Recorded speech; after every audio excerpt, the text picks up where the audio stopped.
Hey everybody, welcome back. It's another episode of the Remotely Serious podcast. This is actually, this is a round two.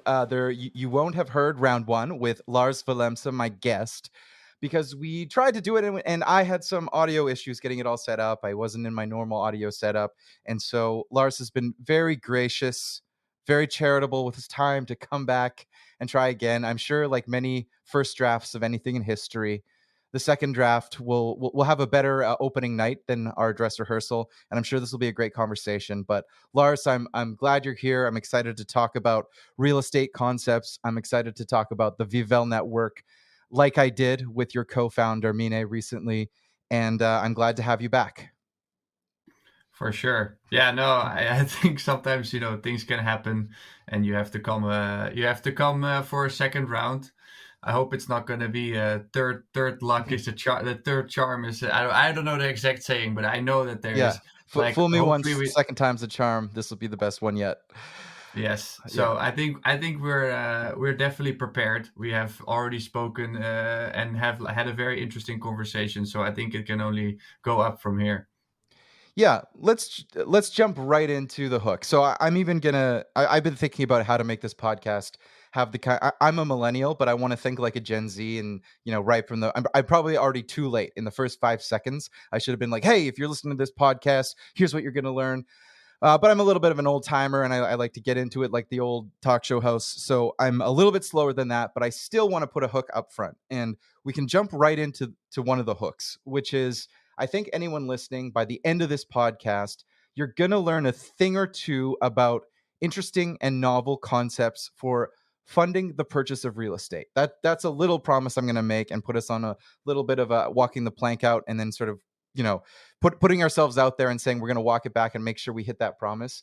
But the hook is, and part of the hook of your origin story and some of the things I've read about you before I knew you and met you in Portugal, there was the concept that you identified a property in Bulgaria and were able to pre-sell shares, if I can use that word, or crypto tokens or some form of blockchain based sharing that allowed you to pre-sell time in that condo in the future in a way that allowed you to finance the whole purchase that way. And so even shorter pitches, like you bought a a condo or a piece of property in Bulgaria by sharing it with blockchain technology. Now I'm sure that there's some details and some ways that I said it wrong, but I know this is our second time talking about it, but let's jump right into that. Is that true? And what are some of the details of how you financed a real estate purchase with a novel method? So yeah, I mean, I think there's a lot of components that do go into it to be able to bring them together and actually make it relevant for you to finance a property in full. I think you have to identify more than just the property itself, more than just the location itself, and more than just, I guess, the novelty way to do it with the blockchain. So the best way I can explain it is that I realized that where I ended up in Bansko, Bulgaria, there was properties around 30 to 40,000 that hit a certain mark for skiing that I believed had more value than, for example, a different location. Like the price versus what you could get out of it, it was extremely high in my point of view, but specifically for the skiing side of that property. The fun part is that I actually fell in love with the place for the summertime. So I thought, can I come up with a concept where I sell the weeks of skiing to be able to fund the place for usage outside of the ski season? So that was, I guess, the goal. That's where it started with. So when I learned what NFTs were about, it was about the same time that I learned about the value that was in that place in Bansko. So I thought, how can we bring all these great things that are coming to me in this moment to be able to build a concept that I think people would actually purchase? So I was looking on Airbnb. If I want to go for a week of skiing in Bansko, it costs for a place like that I was scouting for about 500 euros for a week. That's still, compared to the Alps and compared to other ski places, very affordable for people in Europe or even people from America to come and ski. So I thought, okay, well, if I tell them that they can come for 10 years in that particular week that they would purchase, similar to how a timeshare works, then you have 5,000 euros worth of value. But if I say that the NFT represents a 40% discount on that period, then now you actually pay 3,000 euros for 5,000 euros worth of value. And I don't even take into account that the price would go up or that the inflation will happen. So in the end, what is the benefit for me is that I get all the finances up front, so I can either get my investment back or pay. Like if people have a lot of trust, you might be able to use their funds to pay that property or pay a property of similar specs. And I think that is what at the end got me to speak in conferences, get people interested, want to hear my story, because it just made so much sense, but nobody has done it. And I think that that's what made it really cool at that time, is that I was able to explain this and most people would understand what I was saying. But at that time, I wasn't able to make it that anyone could do it. It was just me that was able to do it. And I felt like 2 years later now, I might have found a way to make this more accessible for everyone. Right. So just saying it back to myself, there's an element of identifying a property in a geography that's not Switzerland or Vancouver, so it's relatively more inexpensive. That's part one. So a seasonal ski town in Bulgaria. Part two, I think, is a timeless concept in the sense that you might be able to sell timeshares in order to buy a property. That could have, people could do that in the 1980s. People are doing that in the 70s and 80s to sell a place in Florida to people that are from further north. So there's a timeless aspect to entrepreneurship of finding investors or buyers or shareholders to buy something as a group rather than just simply leveraging your own money. There's a third element which may be of its time, which is just a few years ago, but using NFTs in order to do that, that may or may not be the right mechanism in 2023, just relative to how popular NFTs were then, whether they have staying power forever or not. I think that's questionable in 2023. So as we look into 2024, I'm just curious, would you do it the same way now? And also, you have mentioned to me off mic that you're exploring new real estate concepts. So, would you, finance the ski chalet in Bansko the same way in 2023, or would you do it differently? And how are you thinking about the future of this kind of concept? I would do it differently in two ways. I would not use NFTs to be able to sell it. I would give the NFT as a receipt, optional to the person who is interested. So I would leave it up to the person to decide, do you want the NFT or not? So basically giving them the easy rights to be able to resell it without me having to be in the picture. That's basically the benefit of doing it that way, but making it optional so you don't have to do that. It's more so that you can ask for a receipt in the form of an NFT for your purchase. So that's what I would do differently. I think the second thing I would do differently is I wouldn't do 10 years, but I would do 5 years. And I wouldn't optimize only 10 weeks, but I would optimize the full season. So that means I would count the exact amount of weeks that are in the season from the let's say last 5 years of data, opening week versus end week, like what was the average. And then if that's 15 weeks, then I will sell 15 weeks, but for 5 years. And then based on that value, so I think I could achieve the exact same as far as financing, but I would do it in 5 years of responsibility. And I would add one more perk for the person that would buy. And is that what I would say is when I sell the property, I would always also include a percentage of the sale to go to the people that invested in the beginning. So that's, I think, how I would have done the exact same concept now to be able to get people interested enough to purchase without the novelty of NFTs being present. What prompted you, or what prompts your opinion that you should shorten the time from 10 to 5 years? Well, I went from the assumption that a lot of people that have the finances are from my parents' generation and they love the stability of being able to go to the same place every year. And I think that in the other generations that I think are more in my audience when it comes to LinkedIn, to Instagram, to places where I have the ability to share people behind my vision.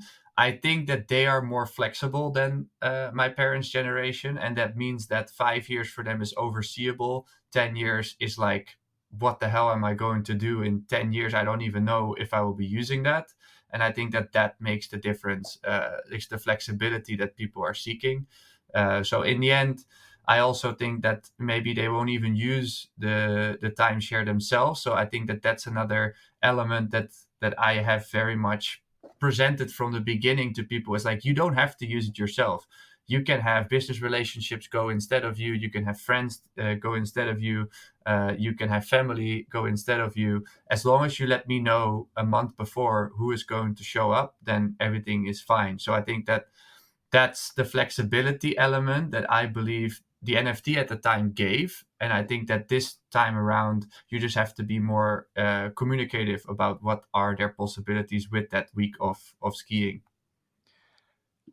I think a lot of people are excited about fractional home ownership, fractional tenancy, fractional leasing of a vacation property in theory. But one of the things that entrepreneurs run into is the fact that it can be more difficult in practice. It's not simply like sharing distributing software. It's a real place with real needs. So maybe just a minor tactical question for anybody who's evaluating what you've said so far and thinking about this concept. For instance, what do you do if you're not in Bansko all the time and these weeks are clicking over? It's not sort of a 6 months tenancy. It's people sharing a week by a week by week by week and switching out who has the access that they purchased during the original sale. What are you doing on Sunday night to make sure that there's not pizza boxes on the table and dirty wine glasses in the sink for the person taking over the next day? Do you have a management company who is cleaning, turning over between each occupancy? How has that worked? So the beauty of weeks is that it's always Monday to Monday. So you say Sunday, I guess for in our case it's Monday. So it's Monday to Monday. What means you check out at 11, check-in is at 3, and our cleaning staff comes at noon. So that means that if they're still in the place at that time, they will be kicked out because our cleaning team will come in and clean the place at noon. Um, and what we also have seen, what is quite interesting, is that from the 10 people that have purchased the last 2 years, so I ran it for 2 years now, only the first year 3 people showed, the second year 2. So that shows that I didn't sometimes have to even do anything because the people actually didn't make use of their stay. They got all the information, all the instructions, all their dates of that year. I will send that to them in December because the first week is at the end of December. So that means everyone knows what they have to do if they want to go. But if they decide not to go, it's their purchase, it's their decision. So in the end, even the usage, and I've never heard anyone say, oh no, this was not a great purchase, or because in their mind it's like, I don't have to go every year. Even if I choose from the 10 years to go 3 times, I might feel that's worth it. And I think that that's also a very unique thing that I would never expect from the beforehand that they would do that. But that's the reality of it as well. So yes, there is like a Monday routine that we have to be able to manage it. But at the same time, sometimes it's not even necessary. That makes sense. And I think that's the kind of data you get if you actually go in and do one of these ideas. You'll start to see things that surprise you that are a bit unexpected. I thought occupancy would be this much, but it turns out people don't use as much as I think. And again, just to recap, because we jumped in pretty quickly here at the beginning, I'm talking to Lars Willemse, serial entrepreneur, co-founder of the Vivel network, about his novel real estate concept that he's executed in Bansko, Bulgaria. Now, Lars, you messaged me, and between us coordinating the new recording session after the first one had the audio issues, you messaged me and said, you had some real estate concepts you wanted to talk about. So I might be putting you on the spot a little bit, but if there's things you want to talk about on mic, and we can talk off mic too, to the extent that we want to.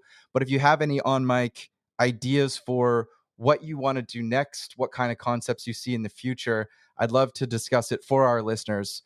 To the extent that you can talk about, what does the next few years look like, and what are you specifically interested in terms of novel real estate concepts or real estate financing concepts? For sure. Yeah, just actually last Friday, we incorporated a business called Cofunding. So my co-founder is very big in hospitality world, has exited hotels, and has a very big experience of what that market looks like. And we were fascinated by what off seasons or low seasons look like. And because I have experience with my place in a way, because I'm making use of it in the low season, but I'm selling the high season. But if you look at it reversed, hotels or hospitality projects, they have most of the time in high season a lot of demand, and then in low season, in off season, there's nothing happening. So we were thinking, well, we can do two solutions in one with what we're thinking. First is for people that maybe don't have the finances to be able to afford a property to be able to do what I did. So you need community funding or private funding to be able to own a place and see it as a rental property that can bring the investment back. But for investors, you have to have a plan to say, like, how are you going to get that investment back? And for the community, it has to hold value, similar to how my ski week hold value, because you got the 40% discount. So with that, we thought, if we create first a masterclass for you to identify what would be your dream property, what would be that concept, that idea that would actually have a chance of succeeding when it comes to funding. So take the Kickstarter Indiegogo approach, but do it for real estate concepts. So I give you an example. A photographer wants to do retreats in rural Italy and shoot with the people that come to his co-living. Now he's not just selling accommodation, he's selling accommodation, a retreat, and a skill. And now it's worth 1,000, no matter if it's in November in low season or in June when it's more starting high season.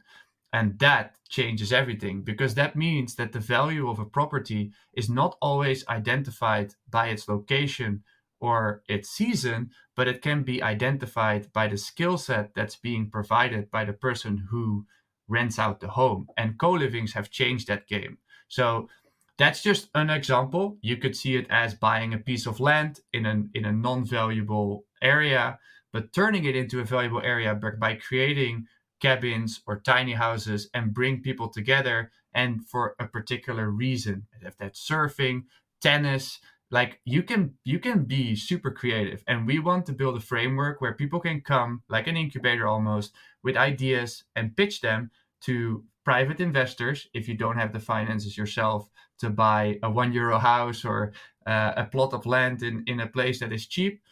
Or you maybe have the finances yourself, but you don't have the audience or the community to be able to maybe get that financing up front, similar to how I did it. And then we can help you in the funnel building to be able to bring in that community that has the similar interest to what you want to offer. And we think that that framework can be huge for the individual that has an idea, but it also could be huge for the institutions that want to sell their low season in the same way that we're helping to sell these individuals topics that they're selling. So that is kind of what we're aiming to do. And we believe there's a huge market that's going to be facilitated and has already started to be facilitated in low seasons, retreats, co-livings. And I think that that's only going to get bigger. Yeah, I know there are hundreds of millions of properties that would love to optimize their low seasons.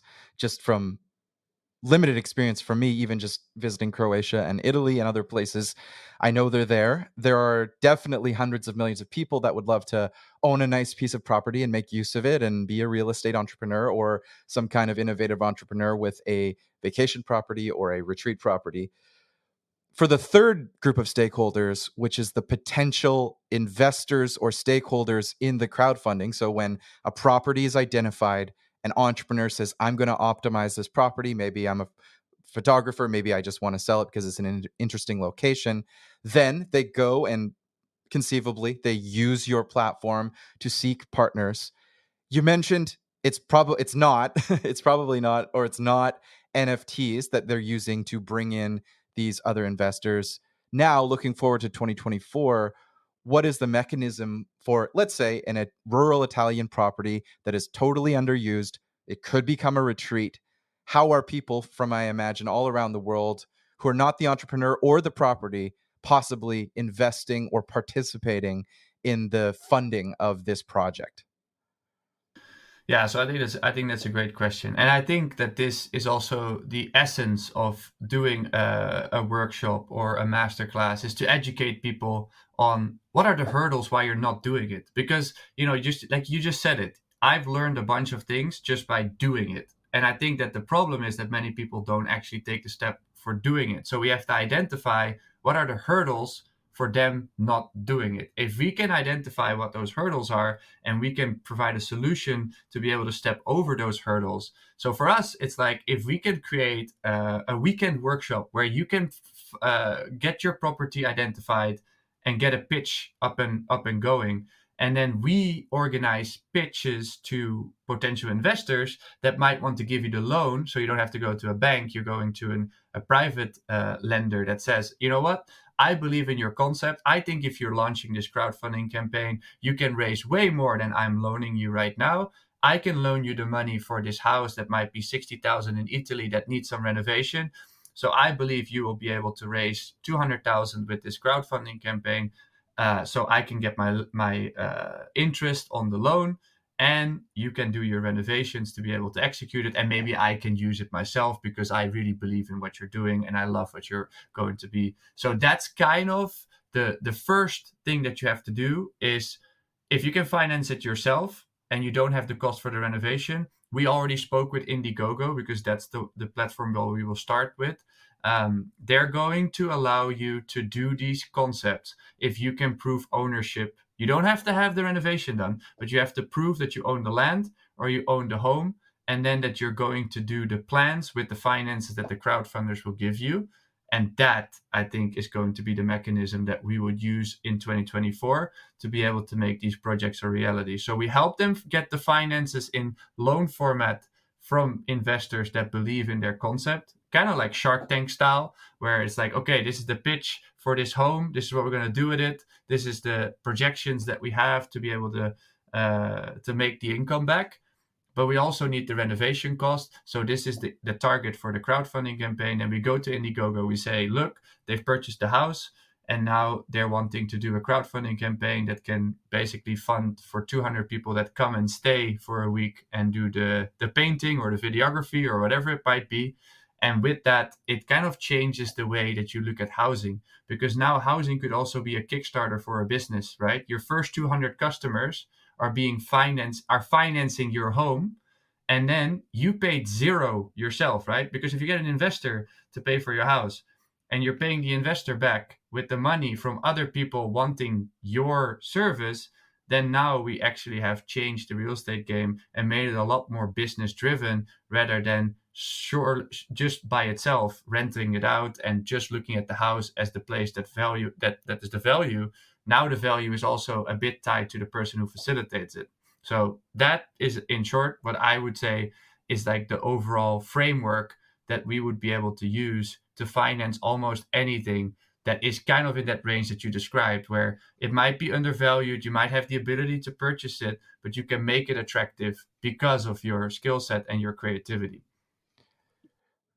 So, a yoga teacher, for instance, a yoga teacher could identify a stone house in central Italy that may be crumbling, but has an amazing rooftop with a view of the valley nearby, and it's only, let's say, 25,000 euro to purchase because it's not necessarily even livable or attractive at the moment of purchase. They could make the initial purchase on a dilapidated or a fixer upper property, and then use that legal, or get over that legal hurdle of you do actually need to own the property. You can't finance the initial purchase.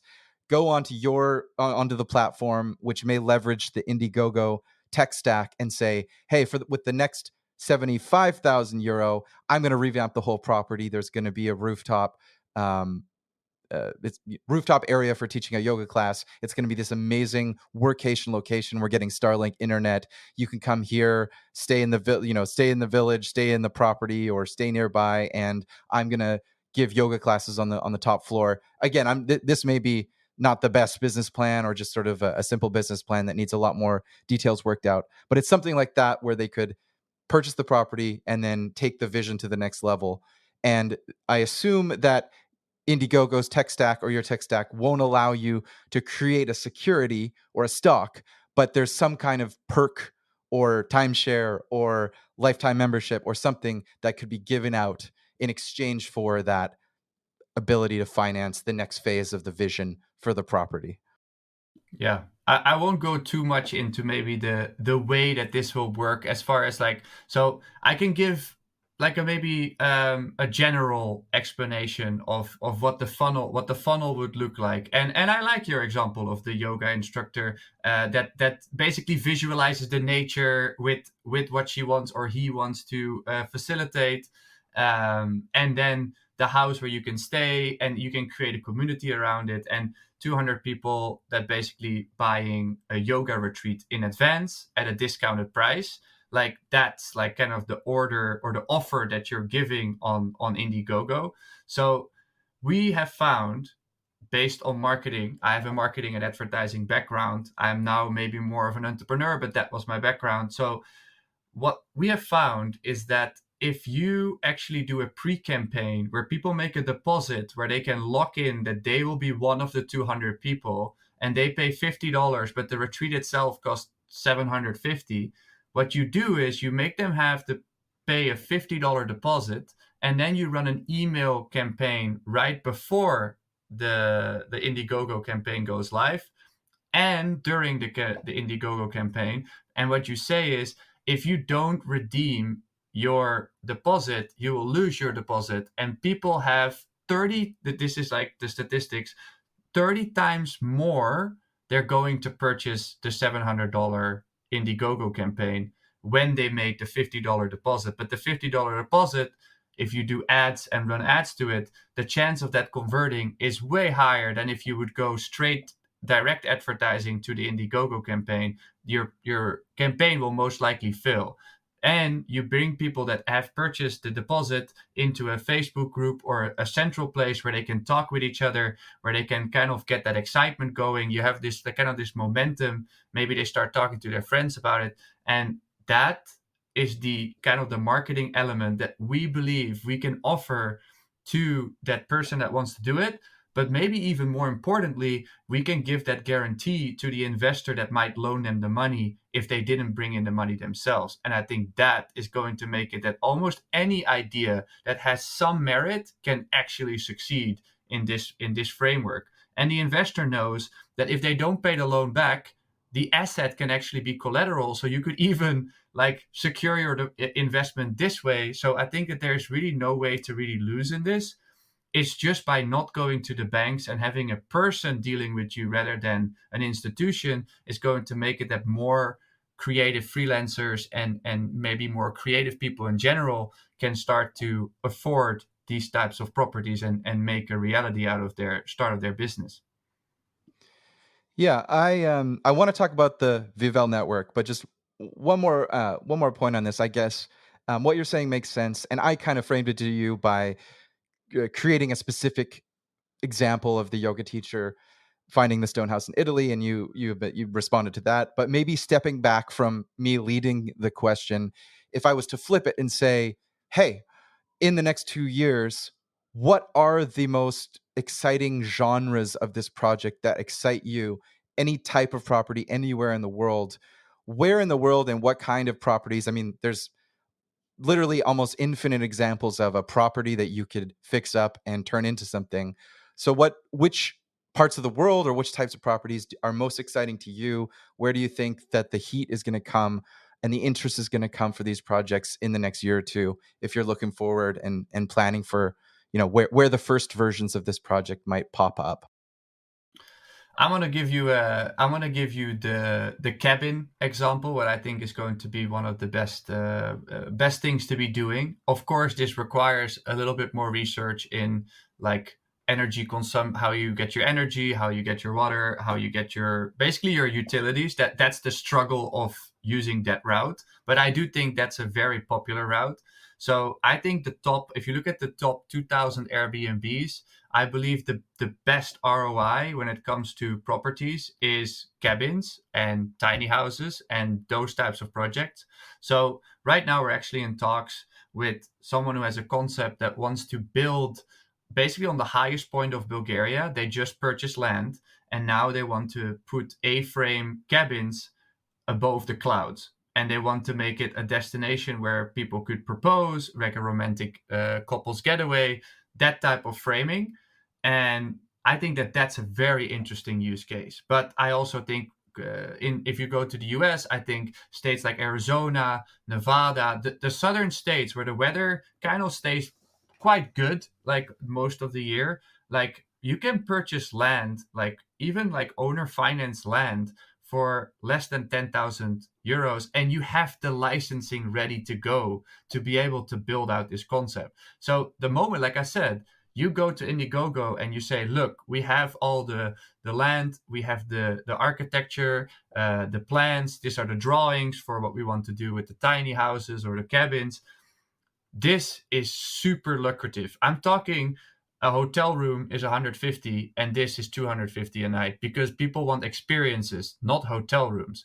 And that, I think, is the future of real estate for experiences. So I think that you asked what would be something that I would say is very lucrative, and we would think that is a very good pitch to make to us or to the people that we bring into the investor calls. I think it's purchasing land in a place that is not so attractive right now, but you make something out of it by having a good plan for your cabins or your experiences. Right. You mentioned the name of the concept that you just incorporated a couple days ago. Is there anything in terms of seeking out this brand or a landing page or a waiting list that we can add to the show notes if people are interested in learning more? Or is there just simply a date in the future where you might expect to share more publicly that we can have people look forward to? So I think the best place to basically wait and see before we launch we're going to do hands-on workshops to start. We want to gather as much feedback by just providing resources to people. And we want to do it for groups of like 15 to 20. So people have enough one-on-one questions and experiences over a weekend. That's kind of what we're thinking, so that we can really get their pain points, their hurdles, but also solve them for it in a very short period of time. And after that, we want to launch a masterclass that's a little bit more evergreen, that actually covers all these points. And that's our beginning. And then after that, you can use further services like asking to get a pitch for investment, or actually help you with we're more of like an agency then, where we help you with that funnel setup with Indiegogo to be able to crowdfund your place. So to start, I would say Instagram, Cofunding, that's the name. So if you go on Instagram with the handle @Cofunding, then you would be able to find us. And then from there, when the link is ready, we'll start posting there. We'll start covering all the projects that we'll be working with. They will all be on that page. So I think that's the best place to look right now is Instagram, the Cofunding page. And then from there, we'll have the website up as soon as we get the workshops up and running. Got it.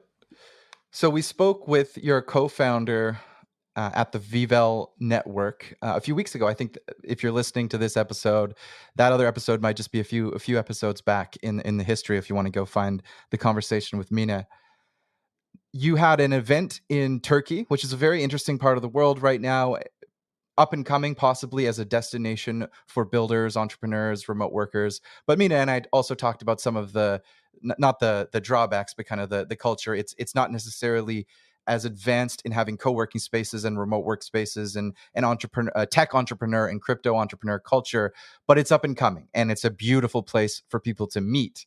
And you identified a location in Cappadocia in central Turkey, in sort of near the central north, if I'm thinking about Turkish geography. And you had a Vivel event there recently, and you're planning one coming up in Spain. So maybe just wanted to recap the origin story of how you got together with your co-founding partner and how you identified this Cappadocia region that some people may not have heard of, but it's definitely somewhere, has some iconic hot air balloons, and it's an iconic place to go, and the pictures are beautiful. So how did that come together? So I think if I have to go back to the origin story, I would say in that time where I was asked to speak about my real estate concept, I went to a lot of events to speak, and some of them were huge. Like I'm talking tens of thousands of people And what I realized in that process is that I wasn't really able to connect with people that well when I go to those events, even if I was speaking.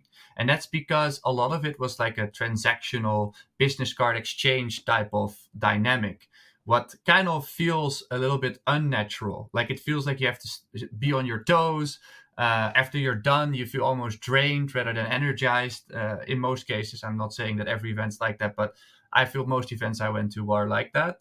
And I was like, why is this way? Like at first I didn't really could put a finger on it. And then I got invited to an after party during MWC Barcelona by Binance. And it was only a group of 50 people that got invited. And it was in a beautiful location next to the cathedral on a rooftop with drinks and music and a little bit of food. And I was like, wow. And I actually connected with people that I still am in contact with today. And I realized that I got way more connections out of that group of 50 than I got out of the tens of thousands of people that were attending the event where I actually was speaking. So I thought that that would be the place where I would get a tons of connections and a lot of benefits from it.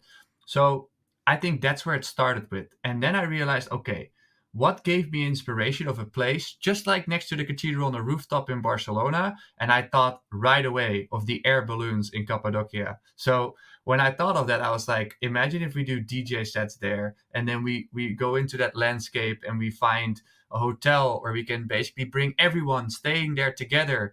And this way it connects people, like they have breakfast together, they have lunch together, they have dinner together, they go to these music experiences, they go to these immersive workshops where it's based on connection, it's based on interaction. And then we don't do keynote talks because that's a monologue. We do panel talks so that we have discussion and it's more dialogue. And I think when those pieces start to come together, that's when I went to Turkey, and one of my connections in Bansko, he said you should meet Mine. I think she's on the same page. I think she understands what you're trying to do, and I think that she would be a great connection. So after I visited the places that I was scouting to be able to do the event, I met Mine, and she had like tens of ideas that also were great. And I was like, I think we should do this together. She has the connections. She speaks the language. A bunch of great things came together. And maybe 3 weeks later, we incorporated the business together. We planned out the first event, what was in May, but we actually planned for a whole year. So you have to imagine 1 year of preparation to do 4 days of an event. And I think it was really exactly what we thought it would be. People really connecting. People didn't want to leave. People still stay in touch with each other. And I think that that's the core of what Vivel stands for. It's like a family feeling, but on a professional level with only quality experiences where you can learn, grow, and connect with amazing human beings. So I think that that's what led me to Mine, and then it led me to 100 more people at Vivel, and it will lead to 50 to 100 more people at in Sevilla. So that's our goal, to grow by 50 to 100 per event we do, and every time it's quality people that are going to contribute to the overall group. And so a year of planning for 4 days. I unfortunately wasn't able to make it. But I met you in Portugal, I guess just probably weeks before this event in Cappadocia was happening. It was at the intersection of, it seemed like, entrepreneurs, people interested in novel technologies like crypto and blockchain, but also artists and musicians, which is not kind of a buzzword that I necessarily see at many. There's, for instance, there's the Network State conference happening right now in Amsterdam, talking about sovereign individuals, new forms of governance for countries and cities. A lot of these conferences, whether it's remote work, whether it's entrepreneurship, crypto, etc., they rarely mention musicians and artists. It seems like a lot of these conferences, just because they're focused on tech and other things, even though tech intersects with music and artists, they don't mention that. But you seem to go out of your way to make a point to say that you're interested in the intersection of technology and music, even going so far as to promote the fact that there are curated DJ sets. What's the angle there? And I love it. I like it. I'm a musician myself, so I like to see the love. But where did you come up with that angle that is, I think, slightly different and notable compared to other conferences like this? So then I would also have to reference again like a different concept that inspired me and gave me the feeling that we sometimes underestimate how much entrepreneurs love that environment of music as an offload moment of their work related things that are very much like intense, very much into like growth. And I think that because of that, the artist, creator, and the entrepreneur slash brand, I think they have so many things in common, but they don't really come together in events to be able to learn and feel inspired by each other, that I thought we should give this a chance. I really believe they're more similar than they understand, and I think that that's what made this so unique, is that the creators are actually having a lot of reach, right? DJs, content creators, even influencers, they have a lot of reach, but they don't have that necessarily that other side of like the tech, the business, the maybe even the blockchain for some. And imagine if you bring those things together, right? You can bring the reach and the knowledge of the technology together into one, what you could be able to accomplish if you work together. And I think that that's what started to happen. DJs started to work together with marketing brands, and let's say a tech firm started to work together with a content creator to be able to get their brand into a different light, reach more people, use the hacks that those creators know but the tech brand doesn't know. And now you kind of create these overlaps and these, yeah, kind of stimulances in different areas of what they need. And I think the creator might need more of the business side, and the business side needs more of the creativity. And that's kind of why I felt so strongly about giving the artists and the creators the same stage as the entrepreneurs and the brands. And I think that it's like a 60-40 when it comes to that. Like, I think it's 60% more towards the entrepreneur side and 40% more towards the creator side. But I think that blend is really magical when they start working together.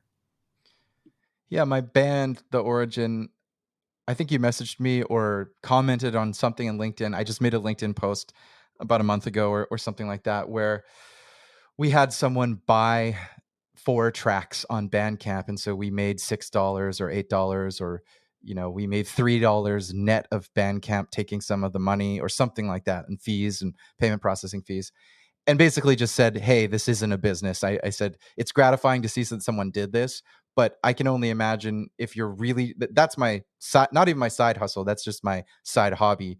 If any artist was trying to make a living off of music, it does seem difficult in a world where there's infinite music. Spotify, Apple Music, any streaming service, you have more music than you could listen to in 10,000 lifetimes already available. And when an artist creates a new song, it's like dropping a drip of water into the Pacific Ocean and saying, here, it's infinity plus one, my new song. One more song you can listen to when there's already far too many to listen to in one lifetime. So that is difficult. That's a difficult business model, and I would say now it is simply not a viable business model. It is no longer a business model like when I was growing up and people would care about CDs, and when people older than me were growing up and people would buy records. That's long gone, decades gone.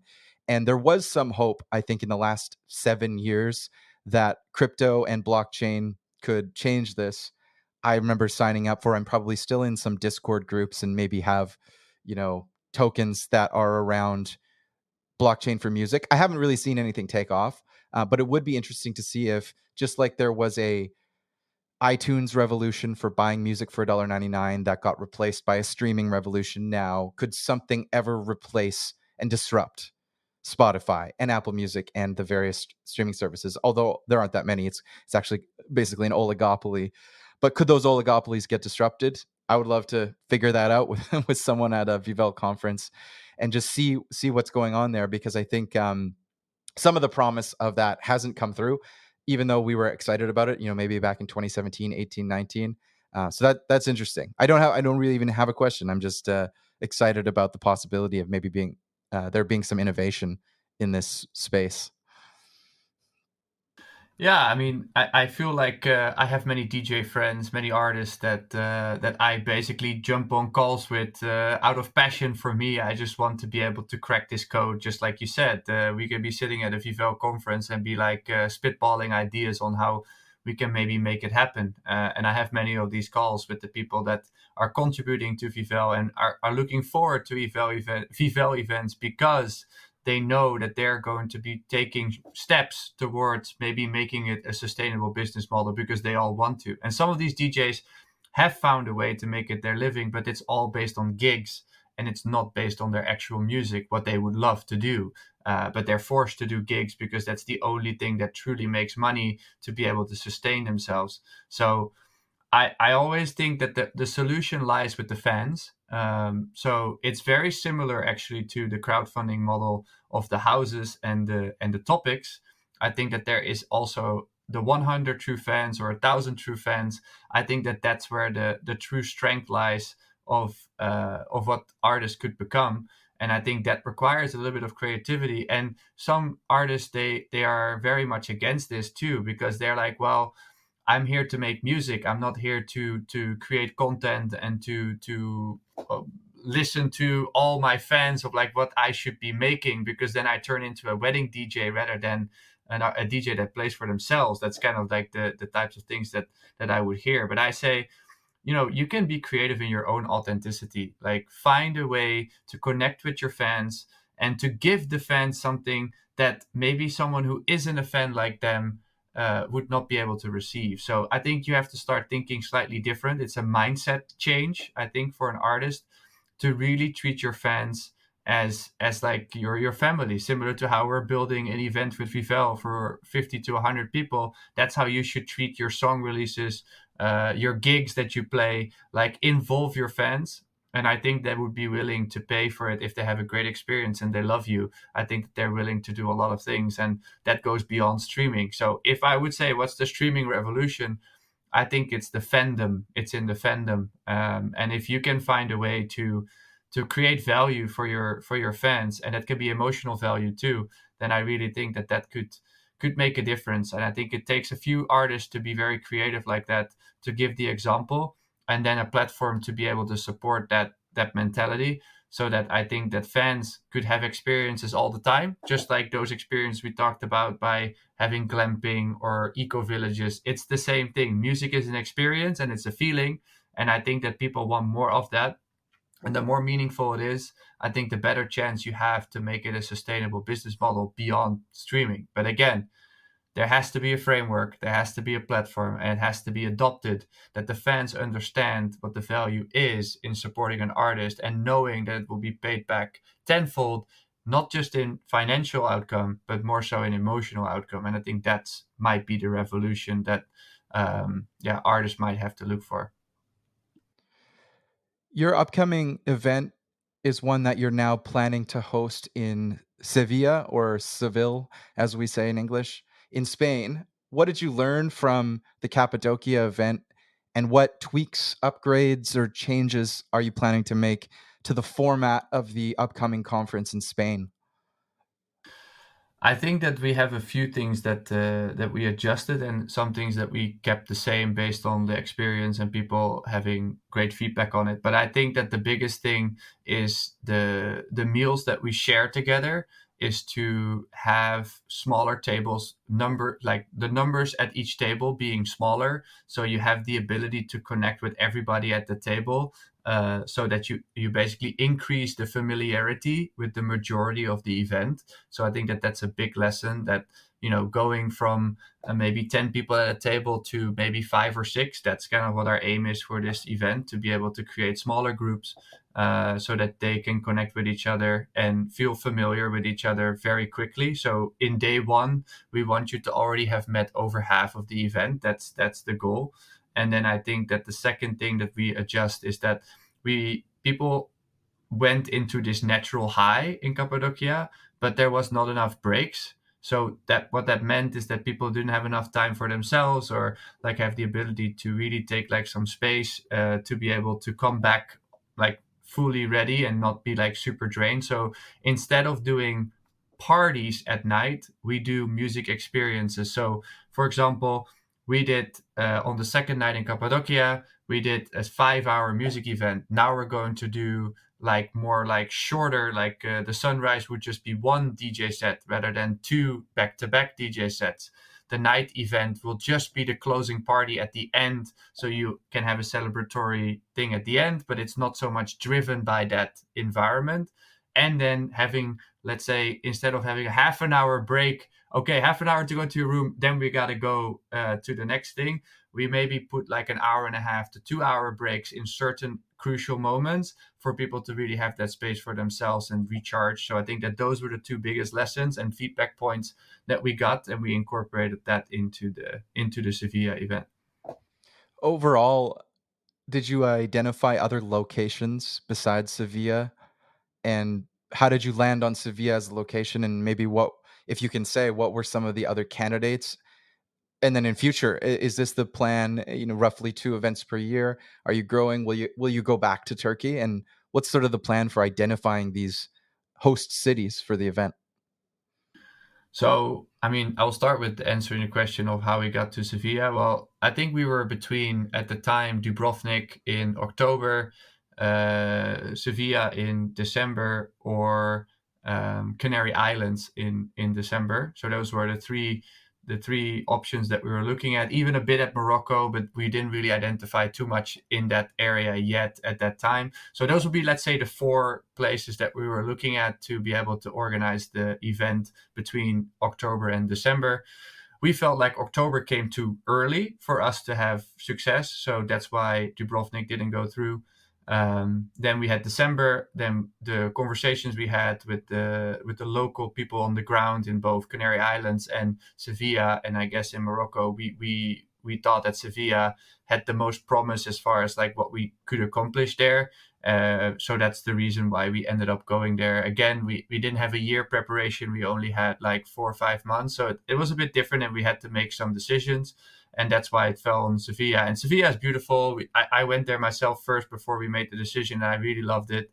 The architecture is beautiful. The locations that we found was really great. So yeah, we're very happy with that decision.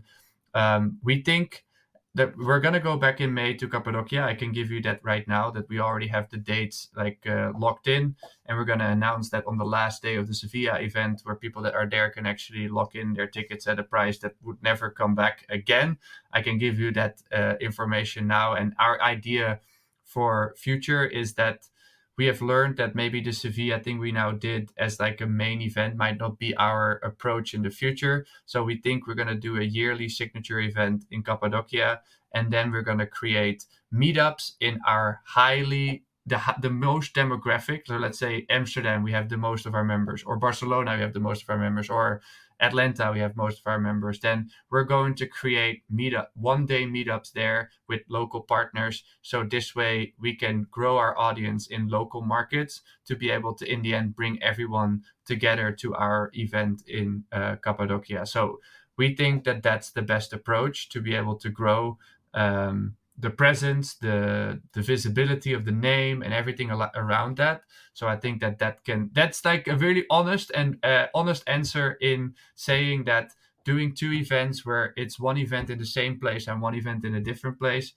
The one event in a different place, doing it at the same scale as the Cappadocia event, was more challenging than we thought it would be. So we have to find a different model to be able to do things in different places. And we think that a meetup for one day could be a great outcome that doesn't require as much logistics as what we had to do for Sevilla.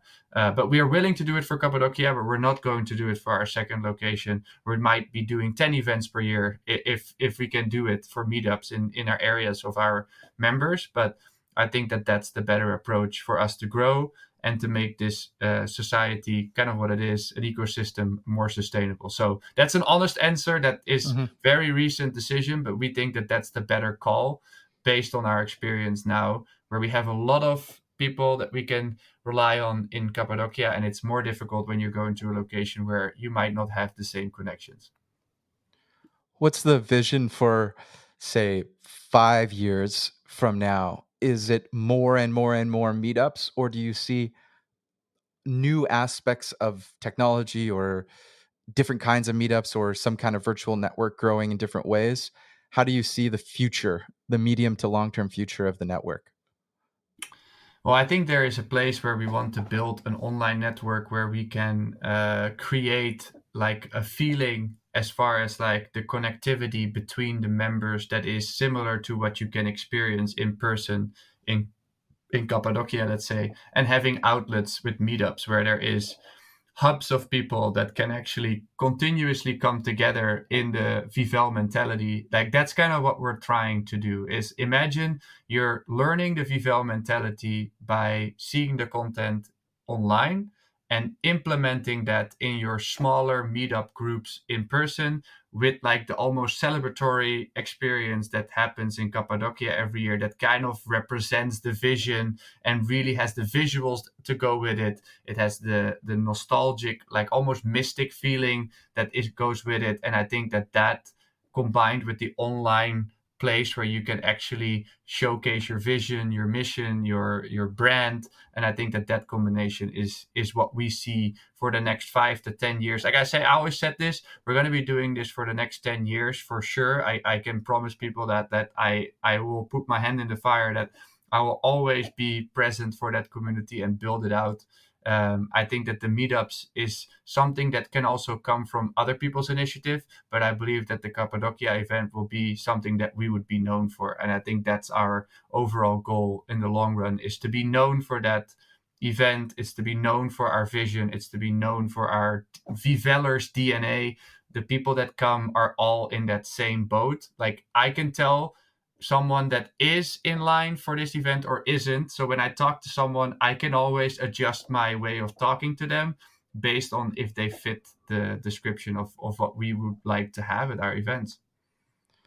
Well, Lars, thanks for coming on the podcast. Maybe just as a closing note, if people want to learn more about the Vivel network, or they would like to apply to join perhaps an upcoming event or the upcoming event in Sevilla, where should they go to learn more on the internet?